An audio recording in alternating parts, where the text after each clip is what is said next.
ಅಷ್ಟತಾಳದ ಎರಡನೇ ಕಾಲ.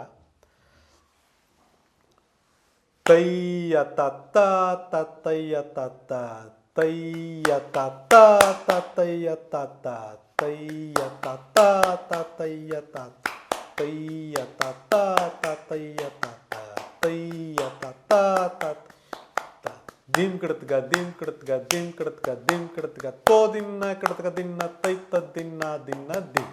ಇದು ಕೊನೆಯದ್ದು ದೀಮ್ ಕಿಡತ್ಗದಿಂದ ಮುಕ್ತಾಯ. ಮೊದಲನೆಯದು ತಯ್ಯ ತಾತ ತಾತಯ್ಯ ತಾತ ತಾಳದ ನಡೆ. ತಯ್ಯ ತಾತ ತಾತಯ್ಯ ತ ತಯ್ಯ ತಾತ ತಾತಯ್ಯ ತಾತ ತಯ್ಯ ತಾತ ತಾತಯ್ಯ ತಾತ.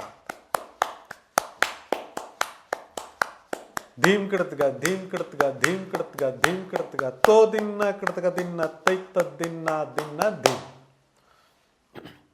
ಇದನ್ನು ತಾಳದಲ್ಲಿ ಹಾಕಿ ತೋರಿಸಿದರೆ ತಯ್ಯ ತಾತ ತಾತಯ್ಯ ತಾತ ತಯ್ಯ ತಾತ ತಾತಯ್ಯ ತಾತ ತಯ್ಯ ತಾತ ತಾತಯ್ಯ ತಾತ. ಧೀಮ್ ಕಿಡತ್ಗ ಧೀಮ್ ಕಿಡತ್ಗ ಧೀಮ್ ಕಿಡತ್ಗ ಧೀಮ್ ಕಿಡತ್ಗ ತೋ ದಿನ್ನ ಕಿಡತ್ಗ ದಿನ್ನ ತೈತ ದಿನ್ನ ದಿನ್ನ ಧೀಮ್. ಒಂದೇ ರೀತಿಯ ನಡೆ, ಇದು ಲಯದ ನಡೆ. ಹೆಚ್ಚಾಗಿ ಇದನ್ನು ವೇಗದ ಪದ್ಯಗಳಿಗೆ ಬಳಸ್ತಾರೆ. ನಿಧಾನ ಪದ್ಯಗಳಿಗೆ ಇದನ್ನು ಬಳಸುವಂಥ ಒಂದು ಸಂಪ್ರದಾಯ ಇಲ್ಲ. ಅಲ್ಲಿ ಇಲ್ಲಿ ಕೆಲವೊಂದು ಎಕ್ಸೆಪ್ಷನ್ ಇರ್ಬೋದು, ಆದರೆ ಹೆಚ್ಚಾಗಿ ಇದನ್ನು ಬಳಸುವುದು ವೇಗದ ಅಥವಾ ವೀರರಸದ ಪದ್ಯಗಳಿಗೆ. ತಯ್ಯ ತಾತ ತಾತಯ್ಯ ತಾತ ತಯ್ಯ ತಾತ ತಾತಯ್ಯ ತಾತ ತಯ್ಯ ತಾತ ತಾತಯ್ಯ ತಾತ ತಯ್ಯ ತಾತ ತಾತಯ್ಯ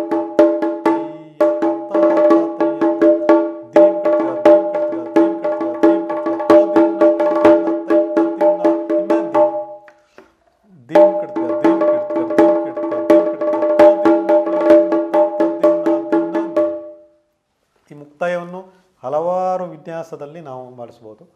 ಹೊರಳಿಕೆ ಅಥವಾ ಘನವಾದ ಪೆಟ್ಟು ಎರಡನ್ನೂ ಬಾರಿಸಿ ಅಥವಾ ಎರಡನ್ನೂ ಬೇರೆ ಬೇರೆ ರೀತಿಯಲ್ಲಿ ಬಾರಿಸಿ ಮಧ್ಯ ಮಧ್ಯ ಸೇರಿಸಿ ಹೇಗೆ ಬೇಕೋ ಹಾಗೆ ಬಳಸಿ ನಾವು ಇದನ್ನು ಬಾರಿಸ್ಬೋದು.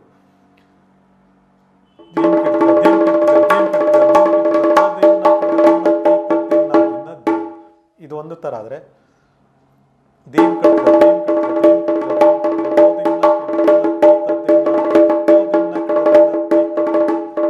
ಇದರಲ್ಲಿ ತೋದಿನ್ನ ಕಡಗ ದಿನ ತೈತ ದಿನ ದಿನ ದೀಮ್. ಇದನ್ನು ನಾವು ಹಲವಾರು ವಿಧದಲ್ಲಿ ವಿನ್ಯಾಸ ಮಾಡಿ ಬಾರಿಸ್ಬೋದು.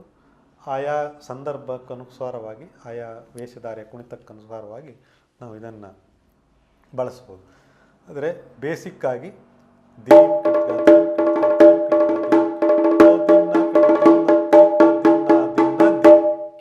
ತೋ ದಿನ್ನ ಕಡಗ ದಿನ್ನ ತೈತ ದಿನ್ನ ದಿನ್ನ ದೀಮ್.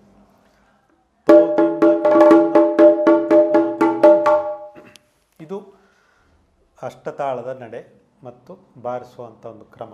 ಇದರಲ್ಲಿ ಹೆಚ್ಚಾಗಿ ಒಂದು ದೀಗಣ ಹಾರಿ ಮಧ್ಯೆ ಮುಂಡಿ ಹೊಡೆಯುವಂಥ ಒಂದು ಕ್ರಮ ಬರ್ತದೆ. ಅದನ್ನು ತಯ್ಯ ತಾತ ತಾತಯ್ಯ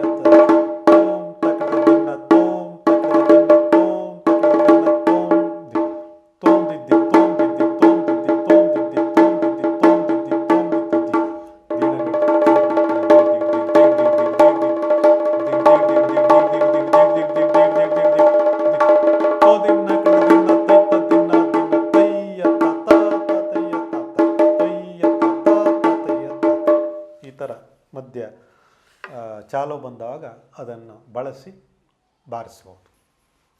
ಇದು ಅಷ್ಟತಾಳ, ತ್ವರಿತಗತಿಯ ಅಷ್ಟತಾಳ ಅಥವಾ ಅಷ್ಟತಾಳದ ಎರಡನೇ ಕಾಲ.